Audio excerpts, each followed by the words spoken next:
ಅಬ್ಬಬ್ಬಾ, ಬೃಹತ್ ಕಾಳಿಂಗ ಸರ್ಪ. ಸರ್ಪವನ್ನ ಯಾವುದೇ ಭಯವಿಲ್ಲದೆ ಹಿಡಿಯುತ್ತಿರುವ ಇವರು ಉರುಗ ರಕ್ಷಕ ಸ್ನೇಕ್ ಕಿರಣ್.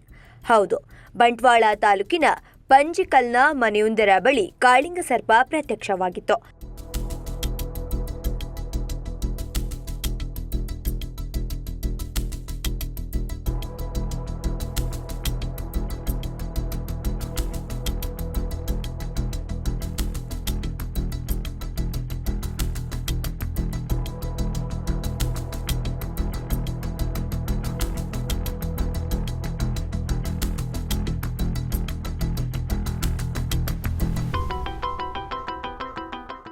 ಪಶ್ಚಿಮ ಘಟ್ಟ ಪ್ರದೇಶಗಳಲ್ಲಿ ಮಾತ್ರ ಕಾಣಸಿಗುವ ಬೃಹತ್ ಗಾತ್ರದ ಕಾಳಿಂಗ ಸರ್ಪವೊಂದು ಮನೆಯೊಂದರ ಬಳಿ ಪ್ರತ್ಯಕ್ಷವಾಗಿದೆ. ಬಂಟ್ವಾಳ ತಾಲೂಕಿನ ಪಂಜಿಕಲ್ನ ನಾರಾಯಣ ಬಂಗೇರರ ಮನೆಯಂಗಳದಲ್ಲಿ ಈ ಕಾಳಿಂಗ ಸರ್ಪ ಕಾಣಿಸಿಕೊಂಡಿದೆ. ಮನೆಯೊಡತಿ ರೋಹಿಣಿಯವರು ತೋಟದಿಂದ ಮನೆಗೆ ಬರುವಾಗ ಕಾಲಿಗೆ ಏನು ಸ್ಪರ್ಶಿಸಿದಂತಾಗಿದೆ. ನೋಡಿದ್ರೆ ಅವರು ಕಾಳಿಂಗನನ್ನೇ ತುಳಿದಿದ್ದಾರೆ. ಬೆದರಿದ ಅವರು ತಕ್ಷಣ ಈಚೆ ಬಂದಿದ್ದು ಕೂದಲೆಳೆಯ ಅಂತರದಿಂದ ಅಪಾಯದಿಂದ ಪಾರಾಗಿದ್ದಾರೆ.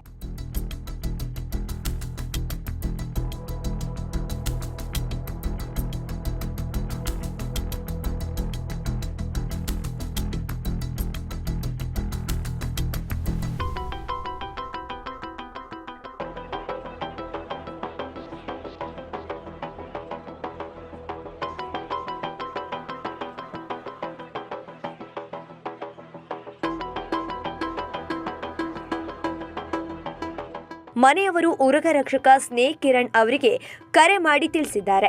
ಬಹಳ ಕೋಪದಿಂದಿದ್ದ ಕಾಳಿಂಗ ಸರ್ಪವನ್ನ ಸುಮಾರು ಹೊತ್ತಿನ ಕಾರ್ಯಾಚರಣೆ ಬಳಿಕ ಯಶಸ್ವಿಯಾಗಿ ಹಿಡಿದಿದ್ದಾರೆ. ಈ ಕಾರ್ಯಾಚರಣೆಯಲ್ಲಿ ಅವರಿಗೆ ಸಿರಿಲ್ ಆಚಾರಿ ಪಾಲಿಕೆ, ಧೀರಜ್ ನಾವೂರು, ಅರಣ್ಯ ಇಲಾಖೆಯ ಸಿಬ್ಬಂದಿ ಸ್ಮಿತಾ ಹಾಗೂ ಜಯರಾಮ್ ಸಹಕರಿಸಿದ್ದಾರೆ. ಸುಮಾರು 12 ಫೀಟ್ ಉದ್ದದ ಈ ಕಾಳಿಂಗವನ್ನ ಬಳಿಕ ಸುರಕ್ಷಿತವಾಗಿ ಕಾಡಿಗೆ ಬಿಡಲಾಗಿದೆ. ಸ್ನೇಕ್ ಕಿರಣ್ ಅವರು ಕಾಳಿಂಗವನ್ನ ಹಿಡಿದ ರೀತಿ ಭಯ ಹುಟ್ಟಿಸಿದೆ. ಕೆಲವರು ಇದು ಸರಿಯಾದ ಮಾರ್ಗ ಅಲ್ಲ ಅಂತ ಅಭಿಪ್ರಾಯಪಟ್ಟಿದ್ದಾರೆ. ಉದ್ದನೆಯ ಚೀಲದ ತರದ ವಸ್ತುವಿನಲ್ಲಿ ಸ್ನೇಕ್ ಕಿರಣ್ ಕಾಳಿಂಗವನ್ನ ಬಂದಿ ಮಾಡಿದ್ದು ಕಾಳಿಂಗನನ್ನ ಸೆರೆ ಹಿಡಿಯೋದಕ್ಕೆ ಪ್ರಯಾಸ ಪಟ್ಟಿದ್ದಾರೆ. ಹಾವು ಚೀಲದೊಳಗೆ ಹೋದ ಬಳಿಕವೂ ಹೊರಬರಲು ಪ್ರಯತ್ನಿಸಿದ್ದು ಇದು ಅಪಾಯಕಾರಿ ಸನ್ನಿವೇಶ ಅಂತ ಕೆಲ ಉರುಗ ರಕ್ಷಕರು ಅಭಿಪ್ರಾಯಪಟ್ಟಿದ್ದಾರೆ.